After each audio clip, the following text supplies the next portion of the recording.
क्या आपने कभी कालसर्प योग के बारे में सुना है? क्या आपको पता है कि कालसर्प योग क्या होता है? मेरे ख्याल से बहुत सारे मित्रों को पता होगा और कभी न कभी किसी ज्योतिषी ने उनको जरूर बताया होगा कि कालसर्प दोष से क्या क्या हानियां होती है, किस तरह के नुकसान होते हैं और कैसी उनको पूजा करवानी चाहिए, और भी महंगे महंगे बहुत सारे उपाय उन्होंने कभी न कभी जरूर सुने होंगे। और क्या यह एक भ्रांति है या सच में कोई मान्यता है या फिर कुंडली में ऐसा योग है, इस बारे में पूरी डिटेल से बात करेंगे। आज मैं आपको बताऊंगा कालसर्प योग की सच्चाई। नमस्कार दोस्तों, मैं हूं ज्योतिष आचार्य डॉक्टर नारायण, वास्तु विशेषज्ञ और ध्यान गुरु। आप सभी मित्रों का हार्दिक अभिनंदन है आपके अपने YouTube channel Narayana astro world में।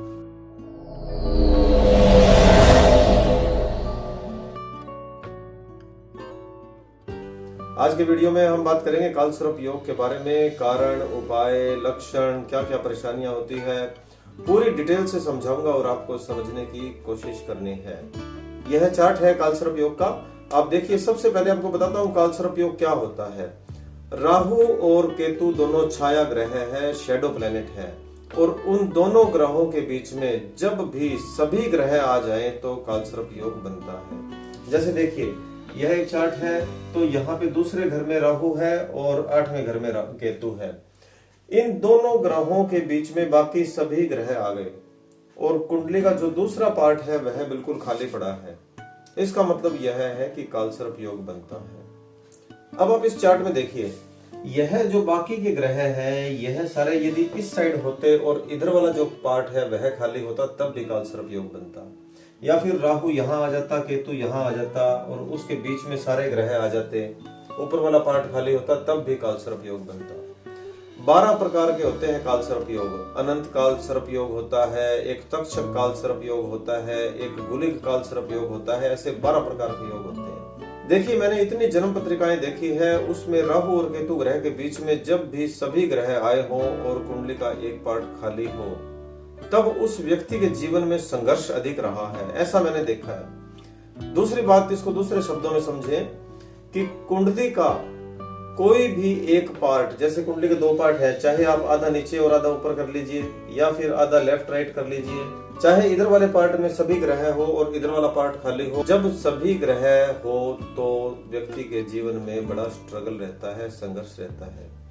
लेकिन बहुत सारे ज्योतिषी आपको ये कह देते हैं कि मृत्यु हो जाएगी, विवाह टूट जाएगा, तलाक हो जाएगा या कोई बड़ा नुकसान हो जाएगा। ऐसा कोई भी योग नहीं होता, ऐसा कुछ भी नहीं होता। ऐसे बिल्कुल भी डरने की बात नहीं होती।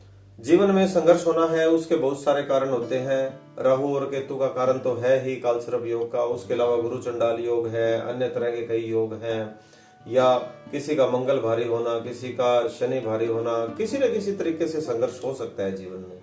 लेकिन यह भी एक कारण है। कालसर्प योग उनमें से एक महत्वपूर्ण योग है। बहुत बड़ा योग नहीं है। आज से 35-40 साल पहले तक के ज्योतिषी थे कालसर्प योग के बारे में जिक्र भी नहीं करते थे। यह नाम ही इसलिए दिया गया, खतरनाक नाम है कालसर्प योग। काल भी नाम बीच में शब्द डाल दिया गया, सर्प भी डाल दिया गया, कालसर्प, और योग को दोष कहने लगे, तो कालसर्प योग है ये और बना दिया इसे कालसर्प दोष। कालसर्प योग के क्या क्या लक्षण है? देखो, सबसे पहला तो मैंने आपको बता दिया, कालसर्प योग से संघर्ष अधिक रहता है, जीवन में कठिनाई ज्यादा रहती है। किसी काम को करेंगे तो वह बड़ा मुश्किल से होता है, थोड़ा सा लेट होता है काम, उसमें रुकावट आ जाएगी, या फिर कई बार मनोवैज्ञानिक समस्याएं भी आ जाती है, जैसे डिप्रेशन होना, टेंशन होना, या फिर नींद न आने की समस्याएं, ऐसे योग होता है। और एक बात और है कि सपनों में सांप का अधिक दिखाई देना, यह भी कालसर्प योग का एक लक्षण माना जाता है। पॉजिटिव बात यह है कि जिस व्यक्ति की जन्म पत्रिका में कालसर्प योग होता है तो वह सीखने के जो उसके चांस है वह बढ़ जाते हैं, यानी पढ़ाई में वह व्यक्ति आगे हो सकता है, सीखने की उसकी पावर ज्यादा होगी, क्योंकि मेहनत ज्यादा होगी, स्ट्रगल ज्यादा होगी, तो उसको अभ्यास भी ज्यादा हो जाएगा। और बहुत बड़े बड़े कुछ वैज्ञानिकों के, कुछ बड़े लोगों के, अमीर व्यक्तियों के जीवन में भी, कुंडली में भी कालसर्प योग बना है, ऐसा मैंने देखा है।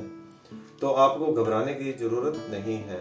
आज हम इसके उपाय के बारे में बात करेंगे कि कैसे आप बिल्कुल आसान तरीके से आप इनका उपाय कर सकते हो।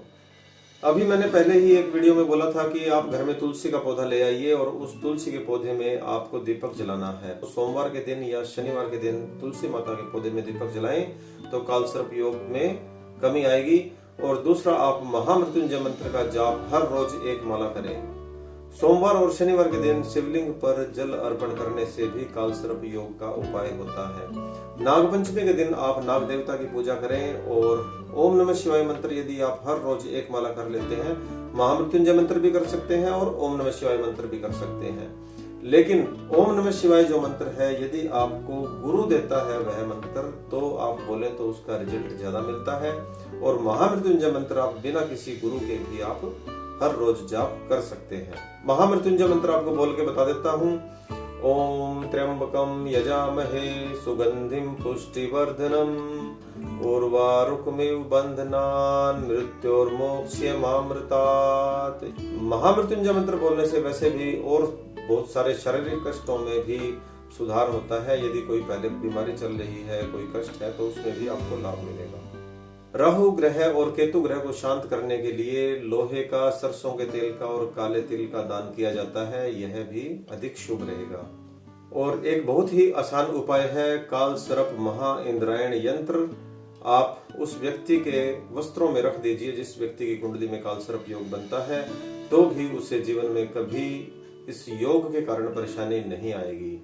कालसर्प योग से आपको डरने की बिल्कुल भी जरूरत नहीं है। सामान्य सी बात है, बहुत सारे लोगों की जन्म पत्रिका में कालसर्प योग होता है। और कई बार आपको ऐसा लगता है कि कालसर्प योग के लिए पूजा करवाने के लिए किसी दूसरे शहर में जाना पड़ेगा या कहीं किसी और बड़े पूजा स्थल पर जाना पड़ेगा। ऐसी भी कोई आवश्यकता नहीं है। कालसर्प योग से आपको डरने की जरूरत नहीं है। यदि आपको किसी व्यक्ति ने, किसी ज्योतिषी ने आपको बहुत अधिक अंदर तक डरा दिया हो, तो ऐसा बिल्कुल ना सोचें, शांत रहें। आज की वीडियो में हम इतनी ही बात करेंगे। कैसा लगा आपको यह वीडियो, कमेंट में आप जरूर बताइएगा। मैंने बहुत अच्छे तरीके से कोशिश की है आपको कालसर्प योग के बारे में बताने की, सच्चाई बताने की। और आगे ऐसे नए नए वीडियो आपको जरूर बताऊंगा, जैसे गुरु चंडाल योग, शनि की 7.5, शनि की ढैया, बुध आदित्य योग क्या है। और एक इन्फॉर्मेशन आपको और भी दे दूं कि जल्द ही हम YouTube पर ज्योतिष सिखाने के लिए वीडियो शुरू करने वाले हैं। यदि आपको वीडियो पसंद आया है तो बने रहिए हमारे साथ। लाइक करें, शेयर करें, कमेंट करें, अपने मित्रों को जरूर भेजें। और यदि वीडियो पसंद आया है तो कमेंट में लिख दीजिए ओम नमः शिवाय।